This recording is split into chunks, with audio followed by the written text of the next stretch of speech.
Bom dia, meus amados. Vamos para mais um áudio neste sábado, dia 9 de setembro de 2023. Hoje é interessante que hoje tem um portal, né? 9 do 9. Não é o portal mais importante de setembro, porque teremos o portal do equinócio, 21, acho que é dia 21, né? 21 do 9. Enfim, o dia que inicia a primavera. Eu ultimamente não me apego mais tanto em datas e estou começando a me perder nos dias, né? Mas é normal. Logo, logo nós não precisamos mais de calendário nem de relógio. Porque o único tempo que vai existir é sempre o eterno agora, onde nós não teremos mais nenhuma dificuldade em ter o passado e o futuro junto com o agora, com o presente, né? Mas enfim, 9 do 9, portal aberto. É interessante porque a gente acha que o portal abre no dia certo, 9 do 9. Não. O portal, geralmente, ele tem um tempo, uma janela, que fica aberta. Ele abre e fecha dentro de um tempo. Normalmente é 21 dias. Então ele começa 10 dias antes e 10 dias depois, mais o dia do calendário. Então são 21 dias. Então esse portal de 9 do 9 ele emenda com o portal do equinócio. Vai ser praticamente uma janela dentro de uma janela, né? Mas eu não vim aqui falar de portais hoje, porque o assunto que me traz é um outro. Eu vou dar um título, como eu sempre digo, dar o nome aos bois. Hoje vamos dar um título para esse áudio: Tragédias coletivas, omissão e ação. Ou, melhor, tragédias coletivas, ação e omissão. É melhor essa segunda hipótese, é mais adequada. Ação e omissão. Porque em todas as tragédias coletivas a gente vê claramente ações e omissões. É engraçado isso, porque pouca gente percebe a ação e a omissão dentro das tragédias coletivas. Em primeiro lugar, já falei alguns anos atrás, eu acho que foi no tempo que caiu aquele avião da Chapecoense, que foi um momento também que a gente fez muita reflexão, porque é preciso que a nossa alma, de vez em quando, receba um choque para despertar, para acordar, sair daquela coisa mecânica, sair daquela situação que a gente chama de robotizado, né? Agir individualmente ou coletivamente como se fosse um robô. Não, nós somos almas. A alma é a animação de um corpo. A alma é uma consciência. A alma está aqui para evoluir, está aqui em aprendizado. No mundo de dualidade, de provas e expiações, enfim, tudo isso já foi falado. E as tragédias coletivas, elas fazem parte de um plano de alma coletivo, onde aquelas almas escolhem passar por aquela situação porque elas têm a pendência de algo de vidas passadas que precisam ser resgatadas. Então elas escolhem tempo e lugares mais ou menos que coincidirão com um fato, para que elas possam ter a oportunidade, caso não tenham feito nada até ali, que com aquela situação vivida, elas possam então sim conseguir resgatar definitivamente uma pendência de vidas passadas para poder fazer a ascensão. Então as almas, quando passam por uma situação de tragédia coletiva ou individual também, obviamente, ela está recebendo a sua carta de alforria, aquela carta que é a condição da ascensão definitiva da alma. Sair do mundo de provas e expiações para um mundo de regeneração, que é o nosso objetivo de estar aqui. As tragédias coletivas, elas também têm um plano que ele é indireto para mexer com as outras almas que estão presas ao apego, ao imediatismo, ao egoísmo, para que elas possam trabalhar o seu lado solidário, o seu lado compassivo. Lembrando aqui que tantas vezes foi falado que para uma alma ter a condição da ascensão, existem certas qualidades, certos conceitos éticos e morais dentro dela, e que poderíamos aqui colocar como pilares, como já disse outras vezes. E dentro desses pilares tem 3 que eu acho fundamentais. Amor incondicional, que é aquele amor desinteressado, né? A compaixão e o respeito. E nas tragédias coletivas nós podemos realmente ver até que ponto esses 3 pilares estão solidificados dentro de nós. Então, quando acontece qualquer tragédia, seja lá no lugar do mundo que for, né, nós vemos os 2 lados, a ação e a omissão também, porque agora nada mais fica escondido. A ação, em todas as tragédias coletivas, ela sempre é mais vista e mais forte nas pessoas comuns, naquelas pessoas anônimas, naquelas pessoas que simplesmente se compadecem e têm amor incondicional suficiente dentro de si para sentir a dor do outro, a necessidade, a tragédia de uma forma mais profunda do que a maioria sente. E também tem o respeito para aqueles que sofrem, para aqueles que sobreviveram, aqueles que fazem parte daquelas famílias, daquelas situações, daqueles lugares onde há realmente as perdas. Então nós vemos isso nas pessoas. Mas engraçado que a gente não vê isso nas autoridades. Não é uma coisa surreal isso? A gente vê naquele que não tem condições nenhuma. Não tem poder, não tem recursos, não tem nada, mas ele vai lá, você não tem como ajudar financeiramente em donativos, em doações, de uma forma de amparo ou outra, acolher alguns que precisam de amparo, daqueles que sofreram as tragédias. Muitos vão lá ajudar, né? E, pessoalmente.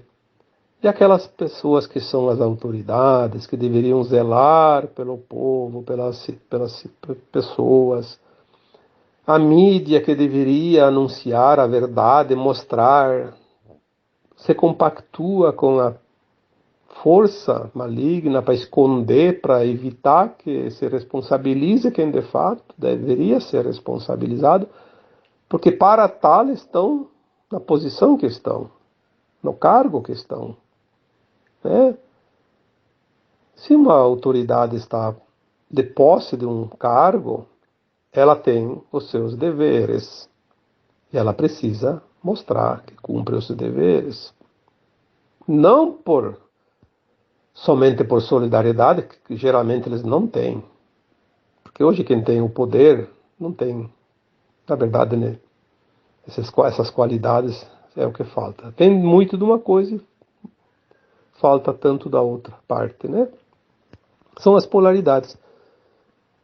Mas para que ele não seja criticado, que ele não seja visto como omisso, então a mídia geralmente, agora, ultimamente, faz muito isso. Ela omite os fatos, ela faz uma camuflagem,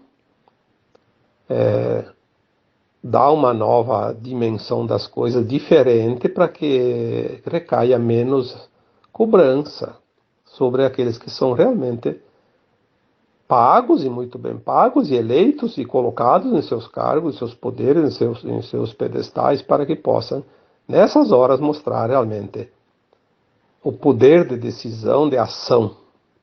E no que nós vemos é realmente o contrário, a omissão. Então, a ação acaba sendo daqueles que menos responsabilidade teriam, que largam os seus afazeres, que largam as suas coisas, largam as suas coisas e às vezes até se desfazem de recursos que faz falta para eles para poder entrar na solidariedade em benefício daquele que está precisando. E aqueles que se locupletam com o poder, que têm todos os recursos, mas preferem comprar apoio do que dar apoio àqueles que realmente precisam. Eu vou citar dois exemplos. Não vou tão longe, porque nós temos exemplos todos os dias, todas as horas, todos os meses, todos os anos. Dois exemplos. Nós tivemos a semana passada um caso de um incêndio numa ilha do Havaí. Eu não fico guardando nomes, mas parece que era um lugar chamado Lahaina, né? Mas é no Havaí. Bom, todos nós sabemos que há tecnologias que sempre foram escondidas da humanidade, que são armas poderosíssimas. O engraçado é que as tecnologias que trazem benefício inimaginável para as pessoas, elas são suprimidas, mas aquelas que podem causar danos irreversíveis, elas são utilizadas e ainda são escondidas da humanidade para que não seja jogado contra tais pessoas essa responsabilidade, né? Nós vimos lá naquela ilha, como vimos em tantos outros lugares, como na Califórnia há uns 2 anos e em outros lugares recentemente, esses incêndios que quem não está lá nem sabe o que aconteceu, mas é importante que as pessoas procurem se informar que não são incêndios normais. São armas escalares usadas tecnologicamente por recursos que nós nem imaginamos e que elas são direcionadas. Elas escolhem a dedo a propriedade que tem que ser consumida, ou que não pode consumir ou pelo fogo, tem que deixar salvo, né? É uma operação cirúrgica. Uma precisão impressionante. Tanto é que as pessoas que conseguiram imagens que a mídia não mostra e jamais vai mostrar, barcos incendiando no meio da água, no meio do mar, pessoas queimando no meio da água. É interessante isso. Mas ninguém que devia dizer é isso, é aquilo, se levanta. Por quê? Porque a guerra é a informação contra a desinformação. E ninguém se importou, ninguém sabe quantos milhares de pessoas morreram daquela forma, quantas pessoas perderam as propriedades. E que sim, agora aquele que te quebra a perna te oferece a muleta, né? É sempre assim. Aliás, ele não oferece a muleta, ele quebra a perna e te vende a muleta. Se ele desse pelo menos a muleta, seria menos dramático. Não vai te vender a muleta. Então agora vão financiar alguma propriedade em outro lugar, porque lá é um lugar valioso. E numa outra situação, um outro lugar, é assim, né? Quer lá em tal lugar ter uma casinha para você, vai financiar, vai pagar o resto da vida. O que era teu não existe mais. Todo o jogo de interesses, né? Mas o que me traz hoje é uma reflexão que aconteceu esta semana, que foi aquele... É sim um evento meteorológico simplesmente fora do comum. Uma quantidade enorme de chuva num único lugar em pouco tempo, né? Poucas horas, poucos dias, numa região serrana, onde as águas não têm espaço. Porque se fosse uma planície, ela se alarga, ela tem espaço. Então, por mais que ela inunde, alague, ela não consegue levar, porque ela só vai molhar, vai submergir. Mas numa região serrana, quando a água sobe, ela pega uma velocidade incrível, porque tem o desnível. E ali o que tiver na frente vai, seja árvores, seja animais, seja propriedades, seja estradas, seja pontes, o que tiver, redes elétricas. E nas regiões montanhosas, geralmente as comunidades se desenvolvem nos vales, porque tem a facilidade da água, tem a facilidade de construir uma estrada, puxar uma rede elétrica. Então as comunidades se desenvolvem ao longo dos rios. Pequenos rios, não são rios muito grandes, porque na serra não são tão grandes, mas que eventualmente eles se tornam uma armadilha também, é óbvio, e é sempre um risco maior.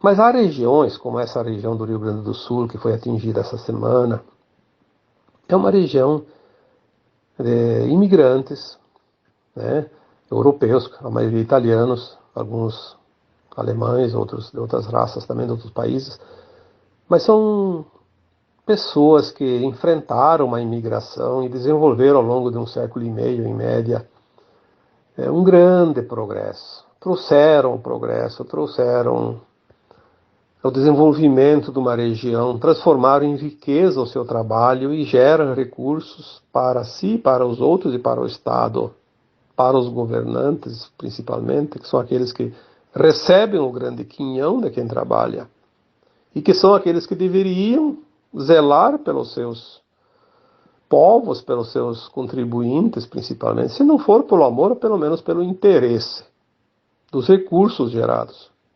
Mas a gente não vê uma coisa e não vê outra, né?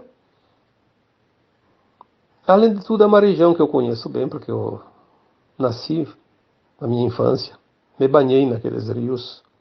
Era o meu banho. Não tinha chuveiro, não tinha luz, não tinha energia elétrica, né? Não tinha nada, então a gente ia tomar banho de rio. Era o rio que nos lavava, a água do rio. A gente ia para a roça, trabalhava, se sujava todo com terra, com poeira, com barro. E depois a gente ia para o rio se lavar para depois ficar dentro de casa à noite e dormir e acordar no outro dia e trabalhar de novo. E nessas águas eu me banhei. Nessas águas, desses rios, dessa tragédia. As nascentes, né? O rio que passava em frente à minha casa era um rio chamado Rio Guabiju, que entra num outro rio chamado Rio Carreiro, que depois entra junto com outro afluente, o Rio das Antas, e forma o Rio Taquari. Que depois, logo abaixo, pega mais um rio, que eu acho que é o Guaporé, e forma um rio ainda maior, mas continua como Taquari até Porto Alegre, né? No delta da Lagoa dos Patos, né? Não são rios muito grandes, mas são rios que vão criando corpo. Mas onde houve mais a tragédia é onde o rio ainda não é tão grande, né? É ali nas margens do Rio das Antas, do Rio Careiro, e depois sim já o Taquari. Uma região que eu tenho lembranças dos lugares, porque eu andei para aquelas regiões, convivi naquela região, né, um tempo de criança principalmente, e mais recentemente, às vezes eu passo por lá também.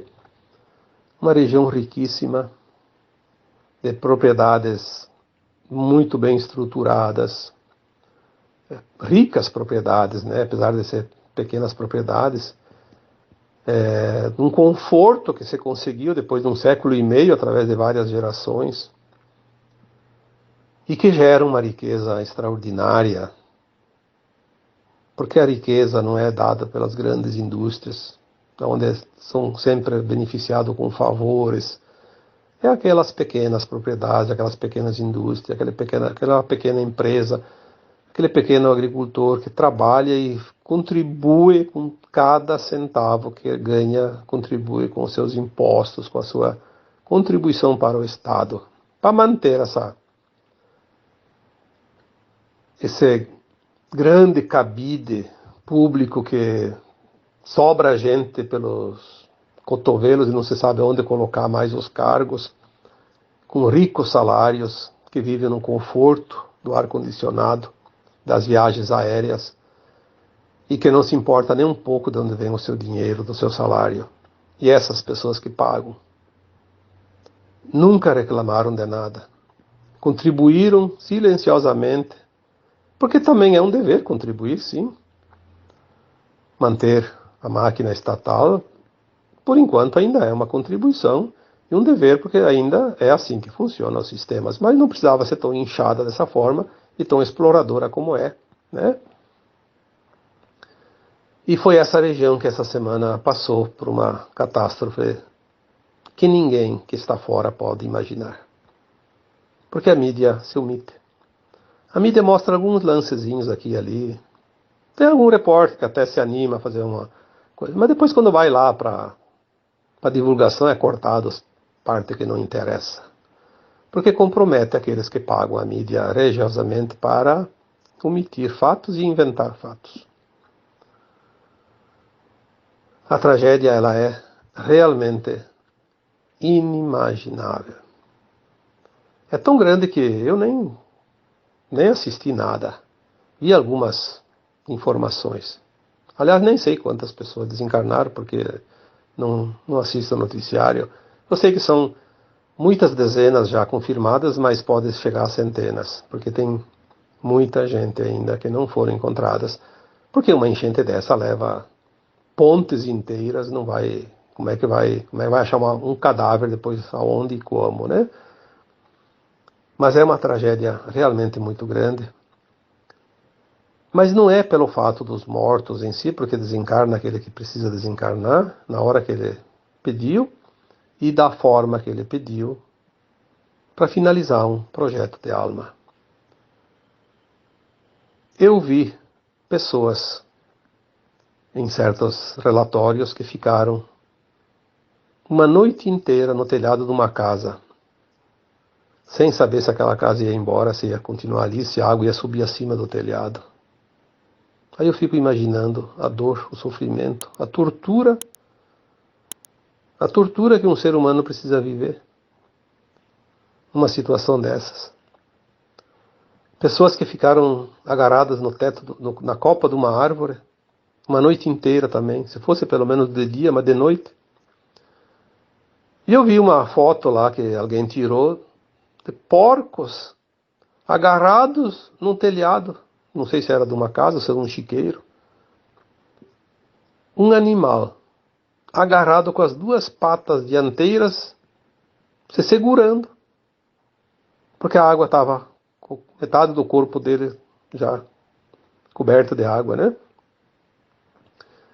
Aí quantos animais foram levados, né? Cavalos, bois, vacas, carneiros, cachorros, gatos, galinhas e animais que não são domésticos também, né? Quantas casas foram levadas embora, quantas pontes, praticamente todas as pontes, comunidades inteiras sem comunicação. Aí tem cidades lá que, tipo Roca Salles e Mussum, que foram das mais prejudicadas, pelo que se viu, né? Não sei, talvez tenha outras lá que a gente não saiba, que praticamente desapareceram. Não há mercados, não há farmácias, não há lojas, não há nada. Não há água, não há luz, não há comida, não há mais nada. E as pessoas sem as casas, sem os seus pertences, sem os seus móveis, sem os seus documentos, sem as suas roupas, sem as suas camas, sem os seus quartos para dormir. Pessoas que perderam seus carros, quantos, né? Suas máquinas agrícolas.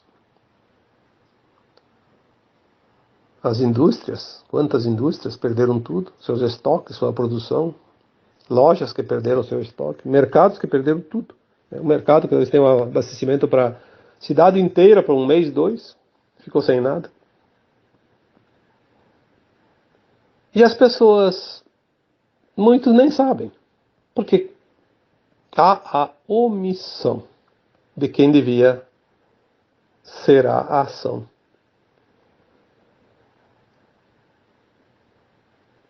Muitos dizem assim, mas aquilo lá é normal. Aí eu penso, lembra dos 3 pilares, amor incondicional, compaixão e respeito. Olha, isso não é para os outros, não. Isso é para você. Se você não sente compaixão numa hora dessas, se não é solidário, não precisa contribuir. Não precisa dar teu dinheiro, tuas coisas, se você está até difícil para você. Muita gente não tem nem para si. Mas pelo menos sinta compaixão. Seja solidário, porque daqui a pouco a vez pode chegar para ti. Eu não vou falar que situação vai acontecer com esses que se omitem, que são os responsáveis, seriam os responsáveis para agora estar lá, manga arregaçada, de bota de borracha, se você precisa andar junto lá e ajudar. Esses vão pagar mais adiante, naqueles planetas horríveis de provas e expiações, dos mais tristes que podem existir ainda nos universos infinitos. É lá que eles vão pagar suas contas. Porque está escrito isso. Faz parte do projeto Terra, das almas que aqui estão. Não sou eu que estou inventando, eu não estou dizendo nada. Estou apenas lembrando que existem as leis divinas. E as leis divinas são infalíveis e imutáveis. Ou nós pagamos com amor ou pagamos com a dor. Todas as nossas ações mal conduzidas. Desta vida e das vidas passadas.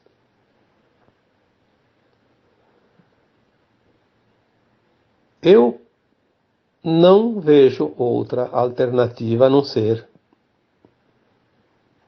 algumas ocorrências ainda acontecerem para demover certas almas da sua dureza. Porque tem almas boas que estão duras por não fazer nenhum esforço para mudar. Mas elas já teriam ainda condições, sim, de fazer a sua ascensão e ir para a nova Terra. Mas talvez algumas tragédias ainda vão mexer com essas almas endurecidas, vão dar uma oportunidade de se amolecerem um pouquinho. O que nós temos visto é a ação da comunidade, das pessoas de bem. Eu vi um áudiozinho que eu recebi aqui, uma pessoa lá que estava na coordenação dos trabalhos pedindo que não mandassem mais alimentos e coisas, porque senão ia acabar se perdendo, que já tinha suficiente. O que eles precisavam mesmo era de ação para reconstrução. Pessoas que fossem ajudar a limpar, construir, organizar, ajudar aqueles que estão sem casa, sem lugar para ficar, sem comida, sem água, a achar lugares para eles, e, enfim, esse trabalho de logística, né? É preciso, sim, que a comunidade aprenda com as coisas, e a gente vê como tem gente fantástica nesse mundo. Em todos os lugares, não só aqui no Brasil, não só nessas situações que foram narradas aqui, mas em todos os lugares, em todas as circunstâncias. Por isso que 1/3 da humanidade está pronta para a ascensão. E por isso também que 2/3 não estão prontos. Porque há muita omissão. E tem gente com a cara deslavada, né, de dizer que é bem feito porque isso, porque aquilo, porque sempre tem alguns interesses ideológicos e políticos por trás, que tem gente que carrega a bandeira do Satanás e nem sabe. E ainda se vangloria e desfila como vencedor. É lamentável ter que dizer isso, e eu não gosto de falar nesses termos, porque não faz bem nem a ninguém, nem a mim. Mas tem horas que parece que tem um caroço de abacate que tem que cuspir. E é nessas horas que a gente deve dar um murro numa mesa, como fez o Cristo quando chutou os fundilhos daqueles mercadores do templo. E enxotou-os de lá. Tem horas que a gente precisa sim enxotar. Mas enxotar de uma forma bem formidável, como você diz assim. Amorosa, mas muito dura. Porque tem pessoas que precisam levar choque. Não aprendem. Mas quando chegar a vez deles, eles vão lembrar. Provavelmente não mais nesse planeta, talvez num outro planeta. E não será por uma oportunidade, será por milênios. Esta é a dura realidade da omissão. Omitir é tão prejudicial quanto roubar, quanto matar, quanto condenar. A omissão é tão negativa quanto aquele que faz uma ação do mal. Mas a ação bem feita, a ação voluntária, a ação solidária, compassiva, esta sim é a tábua de salvação de muita gente. Fica aqui essa reflexão, pois quem consegue sentir a compaixão sente a dor alheia. E nessas horas nós sentimos a dor de cada um.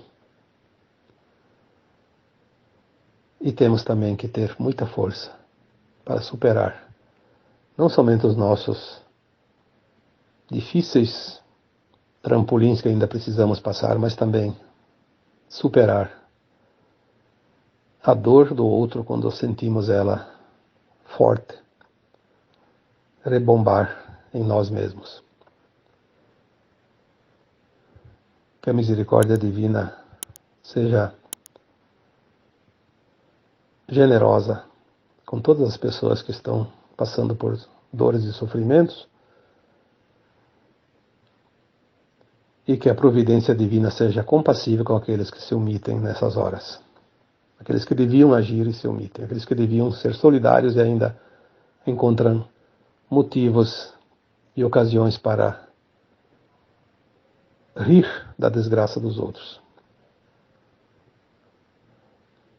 Façamos então essa reflexão, porque os sinais já são dados há muito tempo e eles vão continuar até o fim. Até se concretizar, até se completar toda essa transição planetária, que está próxima de findar. Eu agora vos deixo um abraço de luz em cada um de vocês. Namastê.